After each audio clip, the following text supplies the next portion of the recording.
All right. Welcoming on the show right now, my esteemed guest, Professor Dr. S.K. Serene, Director of the Institute of Liver and Biliary Sciences, is joining us at this moment. Dr. N.K. Arora, Executive Director, Insulin and Chairman of the COVID Working Group of India's National Technical Advisory Group of Immunization, is also with us this evening. Gentlemen, welcome. Thank you so much for sparing the time. Before I go to a few of these questions which are very frequently being asked of me with regard to the next phase of vaccination that is going to start on March 1st. Dr. Serene, I just want to understand from you, sir, cases are rising once again. Though the situation in Delhi seems to be under control, what are the reasons? Is it just because of a new strain, or are we just being little complacent? Well, Ankit, you remember September was the peak time and there were strict curbs. People understood the fear and they were afraid of COVID. And probably that led to a decline in December, January, because it takes for a viral cycle about 12 to 14 weeks. So the curbs and restrictions help. But then the people thought that the virus and the whole pandemic is dying, which probably was an underestimation. And January, February, you thought and saw that everything was open. And the infections, whether it was a metro, whether it was school or cinemas or whatever, has led to a spread. And now we have to watch in March and April how the surge can be. It is just showing up somewhere in Maharashtra. I hope it is not true, but Delhi may also have a fear about all these things. So I think the fact is that there is a strong apprehension of virus coming up, whether it is direct original virus or it is a variant virus which is of Indian origin or foreign origin. We need to be extra careful in this. Right. Dr. Serene, thank you for putting that in perspective. Always a pleasure to get this opinion from you, sir. But before I ask you other questions, I just want to go across to Dr. Arora as well. Dr. Arora, thank you for taking out the time. I want to start by asking you, sir, and this is the question that a lot of people have asked me. How do they now register for the next phase of vaccination? A lot of people, those who are 60 years and over, they want to understand what is the process, sir. Yeah, thank you very much for inviting me.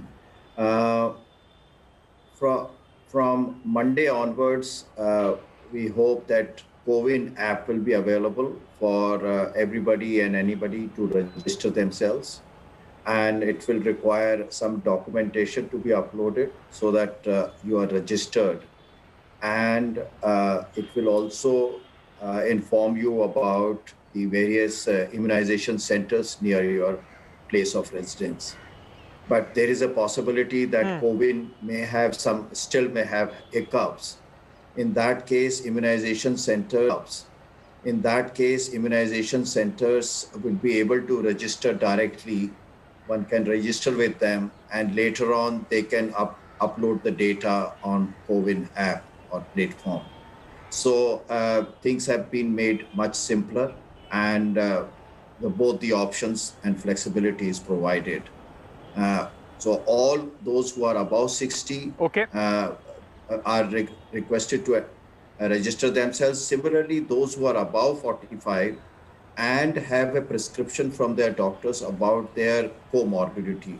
So whether it is heart disease or lung disease or kidney disease or liver disease or diabetes, blood pressure, they are also will be uploading their information or getting themselves registered so that they can also receive the vaccine. Okay. But those who are above 60 years, so if I understand no need you for correctly, any prescription. Yes.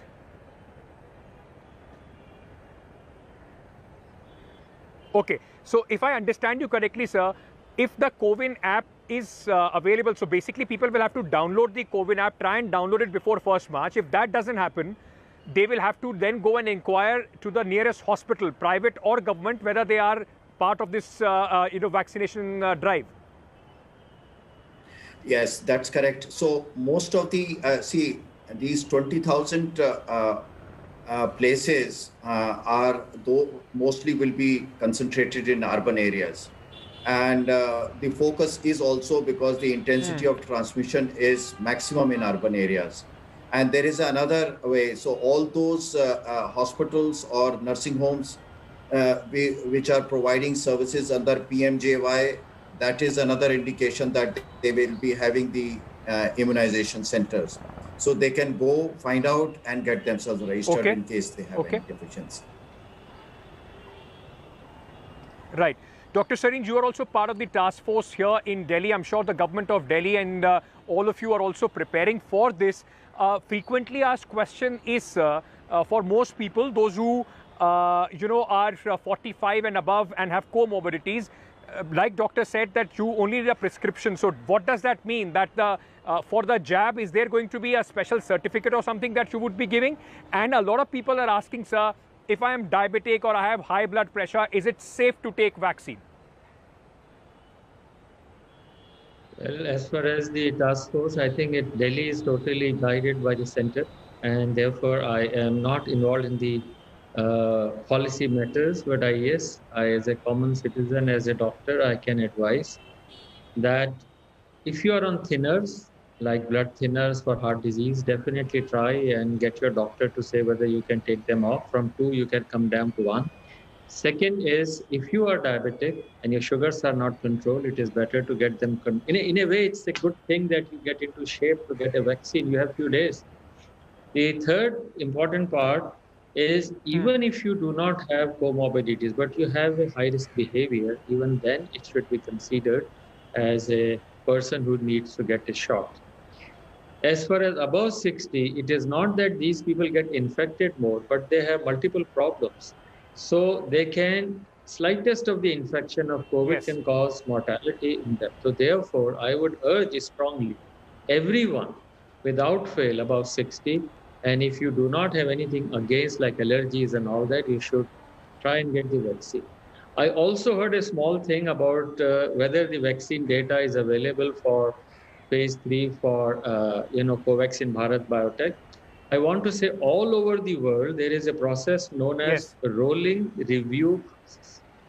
Rolling review process is, while you are taking these emergency measure drugs or vaccines, you continue to evaluate them. You don't have time enough. So people should not have any apprehension. Clearly no apprehension, because let's say even if the vaccine makes antibodies by 50, 60%, not 100%, WHO had said in the beginning, 50%, if the vaccine makes antibodies, means out of 100 people, 50 make antibodies, it is a good vaccine. So I find no reason for people to be apprehensive. Our vaccine, both the Indian vaccines are fairly good. So that way, and I think everyone should register. And I also feel there should be better advertisements, better policy. I'm sure they are coming with Dr. Arora being there, that how you should get registered. Massive registration is required, massive drive is required, be part of it.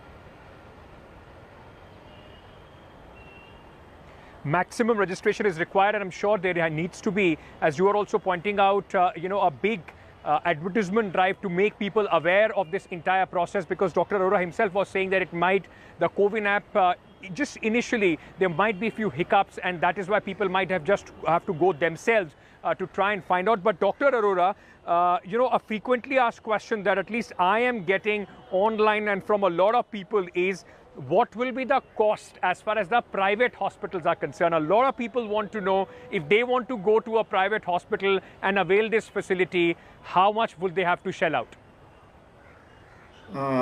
This is, I cannot answer this question. I don't think this has been made public, but I think by tomorrow or day after, it will certainly become known. But it is going to be very nominal price for each dose of vaccination, so it will be fixed. So it will increase the cost of the vaccine plus the cost of administering the vaccine by a private player. So both, and it should not be the global. For example, I can quote you the global price of Serum Institute's Covishield is around between $3 to $3.5 per dose. And but the government has to decide what price they are paying, because there are taxes and other things. But uh, Right, it right, is not right. going to be too much. Dr. Yeah. Arora, yes, can I also understand from you, sir, will there be a choice given to people? I mean, will the people have the choice which vaccine do they want to take, Covaxin or Covishield, which is available in India? Or it is just about the availability in that particular place? So I will continue with what Professor Sareen was saying. Covaxin has been administered as you were just in the beginning opening sentence. You said 1.24 crore of individuals have received the vaccine, and if you open the CoWIN dashboard, you will find approximately 10%. That means 1.2 million or so individuals have got the Covaxin. The second thing is this CoWIN platform also gives in real time any adverse events which are happening, both mild as well as severe. Mild means pain, fever, stiffness of the arm, and some of those symptoms. The second is that if somebody required hospitalization or there was anaphylaxis or if deaths have been reported, and then what has happened. And I must tell you, there is 1.2 million is a huge number. On the other side, it's about 11 million. Right. Okay. Yeah. And there is absolutely no difference in terms of safety. And the phase 2 data of Covaxin has been available now. And the antibody production is also very good. So there is very little to choose. Now, coming to the main question you have asked, at a particular site, only one type of vaccine will be available. And private players, private sector so far has been Right. given just Covishield. So it will be Covishield. At some of the public sector, Covaxin will be available. So there is no choice available. But I will say, please look at it from the long-term perspective also, because of the programmatic issues, we are going to have 4 or 5 vaccines going on somewhere in the second half of this year. And in a particular state, only one type of vaccine will be available. Right, sir. So these are issues which need to be kept also in mind in the terms of programmatic feasibility and operational issues. Okay. Dr. Sareen, a lot of people, as Dr. Arora was also pointing out, there are certain, immediate side effects, if I may call them, after the vaccination. How do I self-monitor as far as the adverse effects are concerned? So once I get the vaccine, what is it that I'll have to do once I go back home, sir? This is an important question, and people are afraid, and healthcare workers are more afraid than the general public. The reactions can be local, that is redness, swelling, some allergy, some pain at the injection site. It normally subsides within few minutes to sometimes a day or two. The general side effects are like fever, body ache, sometimes coryza, running of nose and all that. This sometimes lasts for 2 or 3 days. But if yes, fever is high, then you need to report to the doctor. This is true for any vaccine, whether you take hepatitis B vaccine on which we have been working, okay, or you take any other vaccine. The third can be sometimes rare, unexpected, severe side effects where breathing difficulty, headaches and something, and therefore in those situations which are idiosyncratic, allergic or unknown side effects, then you have to rush to the doctor or the hospital where it is given. right. But 99% things are okay.